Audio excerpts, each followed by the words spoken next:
While I was reading Sunrise on the Reaping, one thing became very evident to me. There were a ton of Easter eggs all throughout the story. After spotting some myself and doing some research, I put together a list of the 10 best Easter eggs in Sunrise on the Reaping. It's important to note that this list is in no particular order, and I'm not ranking them. I'm simply sharing the coolest and most hidden details found in Sunrise on the Reaping that either link to other parts of the series or references to certain characters, places, and things. I'm sure many of you have caught some of these Easter eggs already, but I may have a few that could surprise you. Without any further ado, let's get straight into it.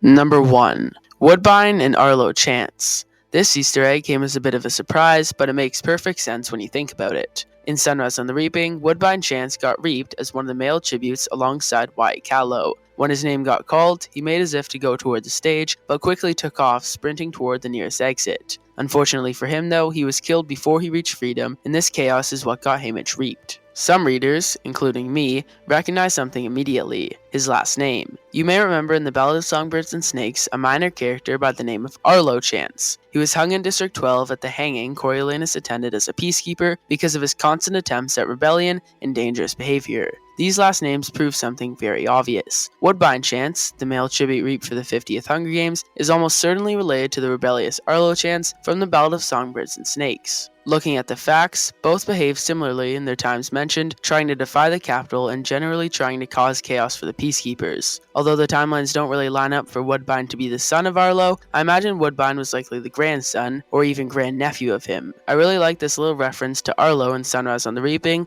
and like this Easter egg in general. Number 2. The Sweetheart nickname.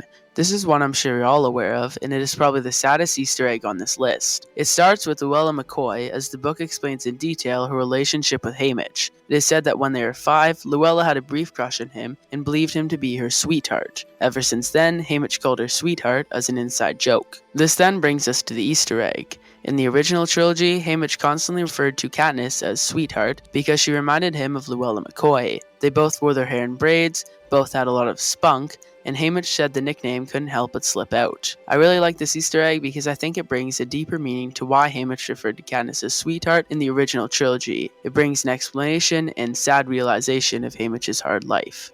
Number 3. The Attic in District 11. This place was first introduced in the second installment of the original trilogy, Catching Fire. After shots were fired during the Victory Tour, Haymitch brought Katniss and Peeta up to the attic in District 11's Justice Building to privately talk to them. It didn't make much sense at the time, as it was noted in the novel from Katniss's mind that they went a long way to get there and she didn't know how Haymitch knew the way. Regardless, they had their talk, then made their way back down to the main floor. This very same attic then made a return in Sunrise on the Reaping after Haymitch was mourning the losses of his family during his Victory Tour, and Plutarch pulled him up there to inform that although the arena plot failed, the rebellion was not over. It now made sense why Haymitch took Katniss and Peeta up there during Catching Fire. Not only did Haymitch know the way thanks to Plutarch, he also knew that it was the only place in the district that was not bugged. He took Katniss and Peeta up there so they would not be overheard by anyone. I thought this Easter egg was really interesting, and I think it ties in perfectly with the canon storyline. Number 4. The Training Center from the Plinths. In the 50th Hunger Games, all 48 tributes were to spend their time training in a special gymnasium said to be part of the capital's academy. This differs from the 74th Games, where the stations were more advanced, and from the 10th Hunger Games, where there was no training at all. However, the gymnasium itself was not the Easter egg. It was this dialogue from these two peacekeepers. Still don't think it's a good idea to bring them to the academy, one of the peacekeepers muttered. This gymnasium's been empty for close to 40 years, says another. Might as well get some use out of it. As we all know, Sunrise on the Reaping takes place exactly 40 years after the Ballad of Songbirds and Snakes, and this gymnasium/training center is a direct reference to the Plinths. After Sejanus got in trouble from sneaking into the arena for Marcus, he received a much less harsh punishment due to his father buying a new gymnasium for the academy. Because of the span of years between the prequels, this gymnasium was likely the older one the academy used to have. Number 5. The origin of the name Lulu. In Sunrise on the Reaping, Luella McCoy dies in an accident at the chariot rides. President Snow then replaces her with a body double so nobody notices what happened, and it didn't look like the Capitol screwed up. Maisie Donner then suggests that they name the body double Lulu, saying she once had a pet canary of the same name. This name, however, has a deeper meaning. In the original trilogy, Katniss's mother Astrid ends up with a canary named Lulu after the death of her friend, Maisie Donner. Katniss then goes on to describe what canaries are used for in 12, which is mainly to go down into mines before the miners to detect gas leaks in the coal mines. This foreshadows Lulu's fate in the arena because she died while inhaling toxic plants. This one's a bit of a whirlwind and a little bit complicated, but I find it very interesting. This Easter egg ties into the original trilogy well, and the naming sort of warns Haymitch about the poisonous arena he's about to face.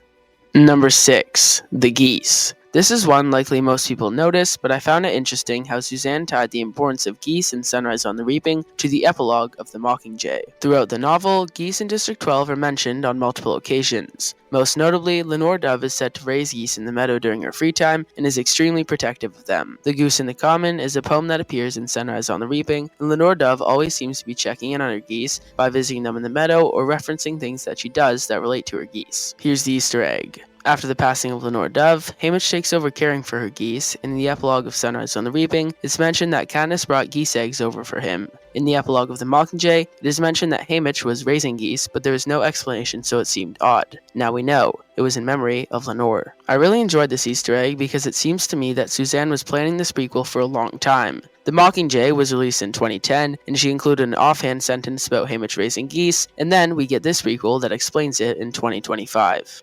Number 7. The Sickles. In Sunrise on the Reaping, we are introduced to a new character, the old District 12 escort by the name of Drusilla Sickle. Unlike Effie Trinket, she was not the most pleasant escort, being cruel to the district kids and plain rude to anyone else. The Easter egg, however, is from the last name. The surname Sickle appeared twice in the Ballad of Songbirds and Snakes, and the relation was a little surprising. First is Apraginia Sickle, who was introduced as an academy professor, and second is Vipsania Sickle, who is the mentor for the District 7 male. Although the Sickles don't play a huge role in the Hunger Games, it appears the family was considerably wealthy, considering their positions as a professor, mentor, and escort.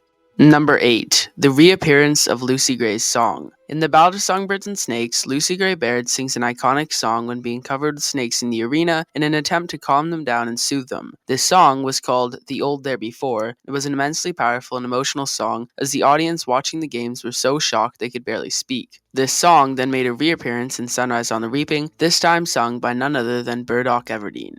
We get to learn a bit about the origin of the song, as it appears to be one sung at funerals in District 12. Not only does it link to the Covey and their love for music, it also links to the original trilogy because it was noted that Katniss's mother fell in love with Burdock because of his beautiful singing voice. I love this little Easter egg and nudge towards such a cool character, and really hope they include it in the movies. Hopefully we can get to hear Burdock sing some of, if not all, of the powerful ballad.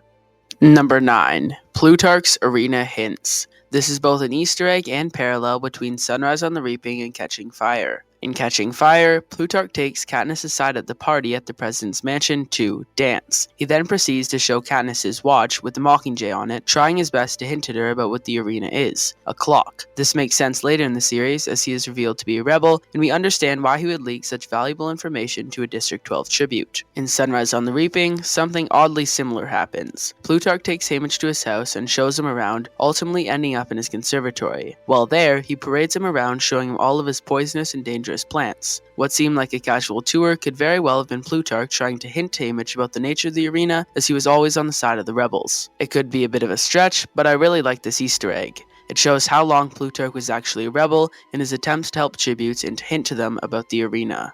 Number 10. Haymitch's Advice. In the original Hunger Games book, Haymitch starts off his mentorship with an odd bit of advice, with that being, get people to like you. Sure, sponsorship is important, but you would think he'd teach them more important things, such as building fires or collecting rainwater. Either way, he tended to focus more on their appearance and how they presented themselves to the audience, his main hope being they gained a lot of sponsors. Sunrise on the Reaping somewhat explains this, as it was basically his approach to the games. Realizing he wasn't the strongest, fastest, or smartest, he decided to do his best to work his charm and go for a rascal approach. His attractiveness, combined with his wit and humor, worked to his advantage. It was no coincidence that Haymitch received a ton of sponsor gifts in the arena, and it was arguably the reason he won. Since he refused to head back to the cornucopia and the entire arena was poisonous, the only way he could eat was through sponsor gifts. Being funny quite literally saved his life.